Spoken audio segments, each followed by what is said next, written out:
How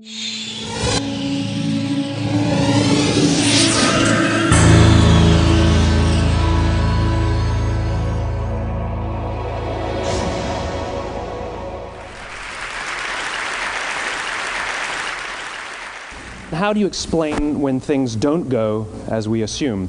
Or better, how do you explain when others are able to achieve things that seem to defy all of the assumptions? For example, why is Apple so innovative? Year after year after year after year, they're more innovative than all their competition. And yet, they're just a computer company. They're just like everyone else. They have the same access to the same talent, the same agencies, the same consultants, the same media. Then why is it that they seem to have something different? Why is it that Martin Luther King led the civil rights movement? He wasn't the only man who suffered in a pre-civil rights America, and he certainly wasn't the only great orator of the day. Why him? And why is it that the Wright brothers were able to figure out controlled powered manned flight when there were certainly other teams who were better qualified, better funded, and they didn't achieve powered manned flight, and the Wright brothers beat them to it? There's something else at play here. About 3.5 years ago, I made a discovery, and this discovery profoundly changed my view on how I thought the world worked, and it even profoundly changed the way in which I operate in it.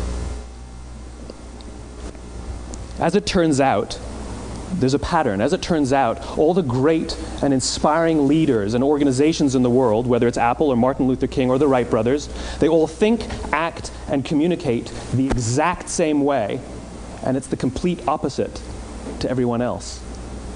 All I did was codify it. And it's probably the world's simplest idea. I call it the golden circle.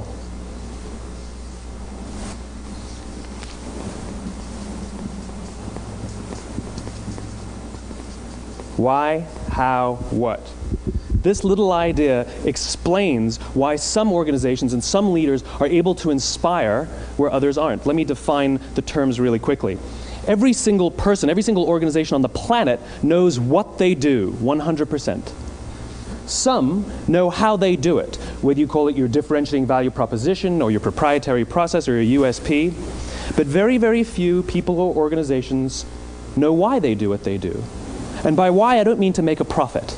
That's a result. It's always a result. By why, I mean what's your purpose? What's your cause? What's your belief? Why does your organization exist? Why do you get out of bed in the morning? And why should anyone care?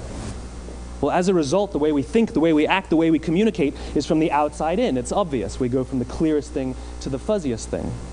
But the inspired leaders and the inspired organizations, regardless of their size, regardless of their industry, all think, act, and communicate from the inside out. Let me give you an example. I use Apple because they're easy to understand and everybody gets it. If Apple were like everyone else, a marketing message from them might sound like this: we make great computers. They're beautifully designed, simple to use, and user-friendly. Want to buy one? Meh. And that's how most of us communicate. That's how most marketing is done, that's how most sales is done, and that's how most of us communicate interpersonally. We say what we do, we say how we're different or how we're better, and we expect some sort of behavior, a purchase, a vote, something like that. Here's our new law firm. We have the best lawyers with the biggest clients. We have, we always perform for our clients, do business with us. Here's our new car. It gets great gas mileage. It has, leather seats. Buy our car. But it's uninspiring. Here's how Apple actually communicates. Everything we do, we believe in challenging the status quo. We believe in thinking differently. The way we challenge the status quo is by making our products beautifully designed, simple to use, and user-friendly. We just happen to make great computers. Want to buy one? Totally different, right? You're ready to buy a computer from me. All I did was reverse the order of the information. What it proves to us is that people don't buy what you do, people buy why you do it. People don't buy what you do, they buy why you do it. This explains why every single person in this room is perfectly comfortable buying a computer from Apple. But we're also perfectly comfortable buying an MP3 player from Apple, or a phone from Apple, or a DVR from Apple.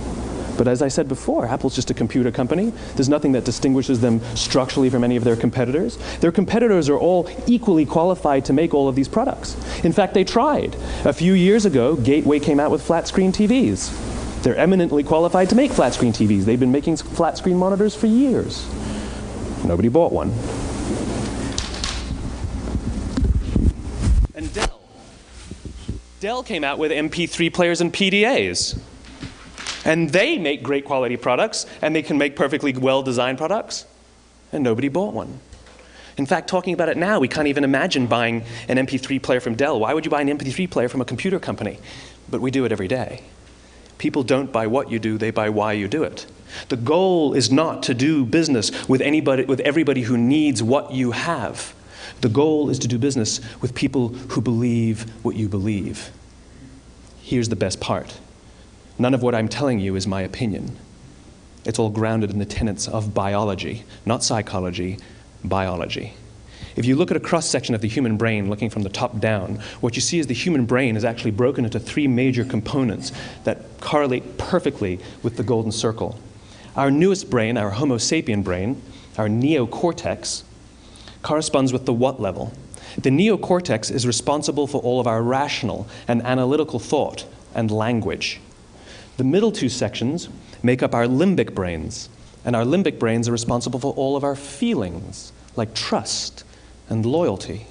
It's also responsible for all human behavior, all decision-making, and it has no capacity for language.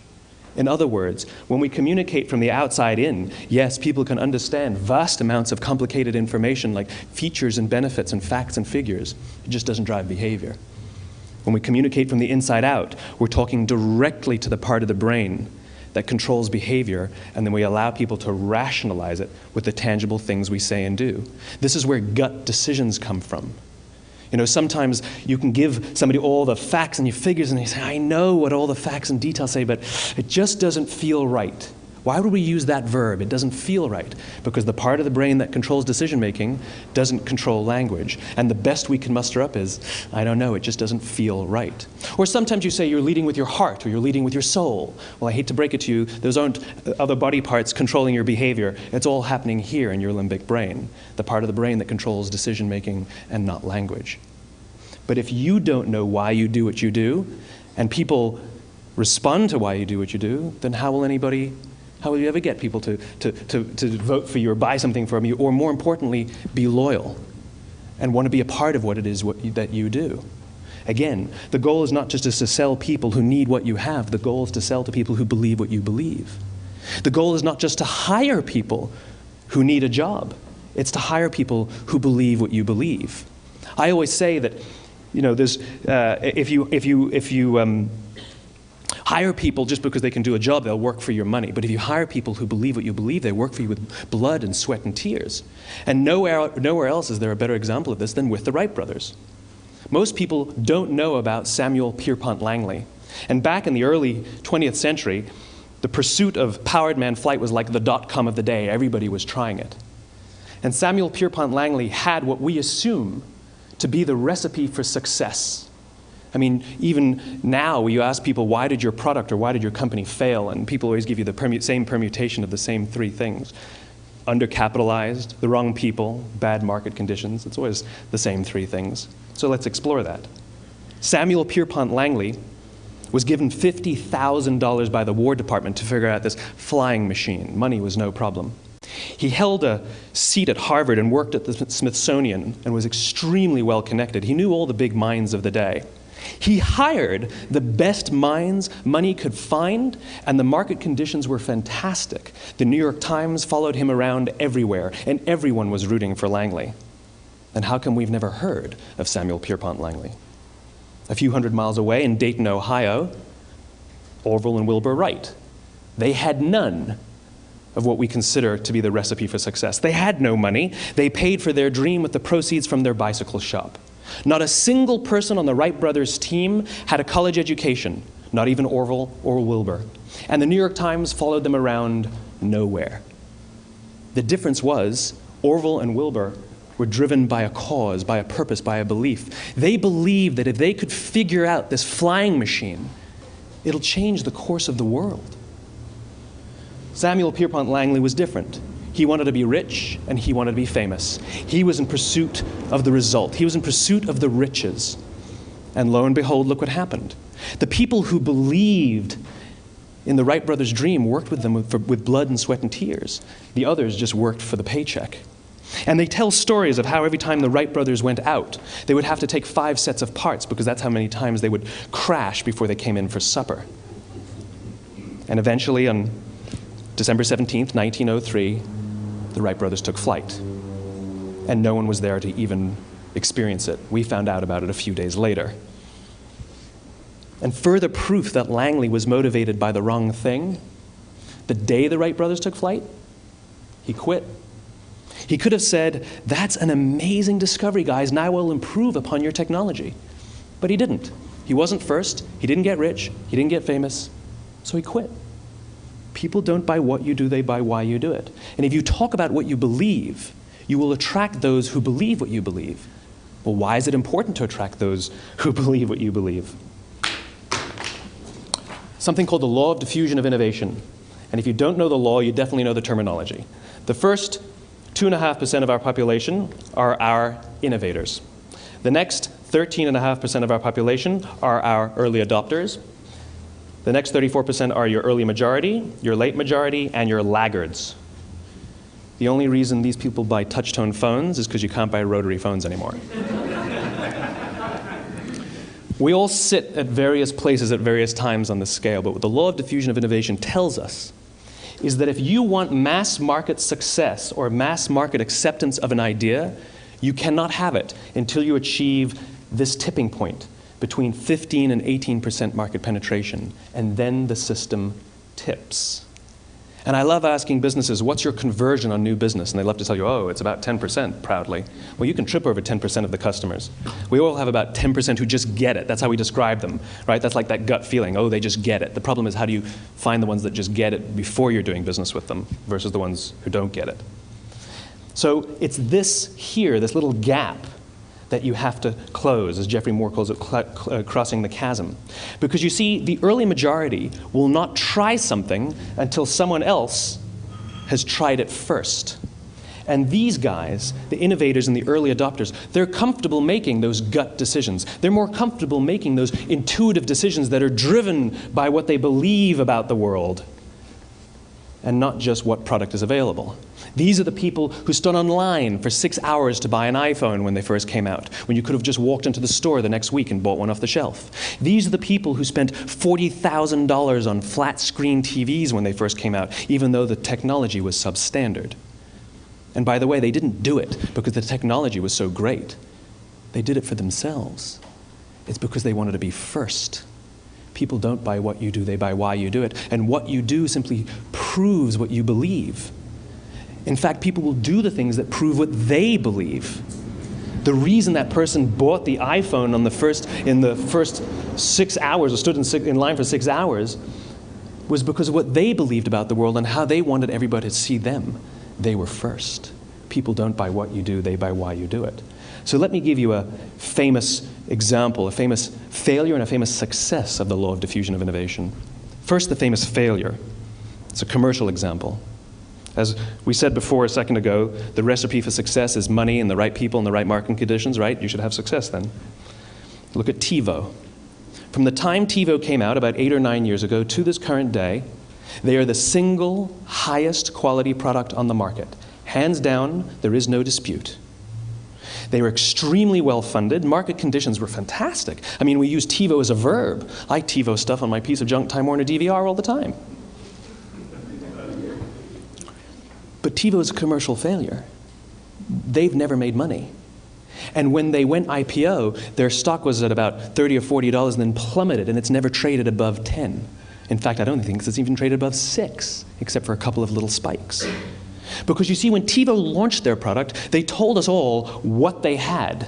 They said, we have a product that pauses live TV, skips commercials, rewinds live TV, and memorizes your viewing habits without you even asking. And the cynical majority said, we don't believe you, we don't need it, we don't like it, you're scaring us. What if they had said, if you're the kind of person who likes to have total control over every aspect of your life, boy, do we have a product for you. It pauses live TV, skips commercials, memorizes your viewing habits, etc., etc. People don't buy what you do, they buy why you do it, and what you do simply serves as the proof of what you believe. Now let me give you a successful example of the law of diffusion of innovation. In the summer of 1963, 250,000 people showed up on the Mall in Washington to hear Dr. King speak. They sent out no invitations, and there was no website to check the date. How do you do that? Well, Dr. King wasn't the only man in America who was a great orator. He wasn't the only man in America who suffered in a pre-civil rights America. In fact, some of his ideas were bad. But he had a gift. He didn't go around telling people what needed to change in America. He went around and told people what he believed. I believe, I believe, I believe, he told people. And people who believed what he believed took his cause and they made it their own, and they told people. And some of those people created structures to get the word out to even more people. And lo and behold, 250,000 people showed up on the right day, on the right time to hear him speak. How many of them showed up for him? 0. They showed up for themselves. It's what they believed about America that got them to travel on a bus for 8 hours to stand in the sun in Washington in the middle of August.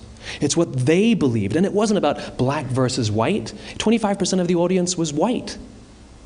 Dr. King believed that there are 2 types of laws in this world, those that are made by a higher authority and those that are made by man. And not until all the laws that are made by man are consistent with the laws that are made by the higher authority will we live in a just world. It just so happens that the civil rights movement was the perfect thing to help him bring his cause to life. We followed him not for him, but for ourselves. And by the way, he gave the I have a dream speech, not the I have a plan speech. Listen to politicians now with their comprehensive 12-point plans. They're not inspiring anybody. Because there are leaders and there are those who lead. Leaders hold a position of power or authority, but those who lead inspire us. Whether they're individuals or organizations, we follow those who lead not because we have to, but because we want to. We follow those who lead not for them, but for ourselves. And it's those who start with why that have the ability to inspire those around them or find others who inspire them. Thank you very much.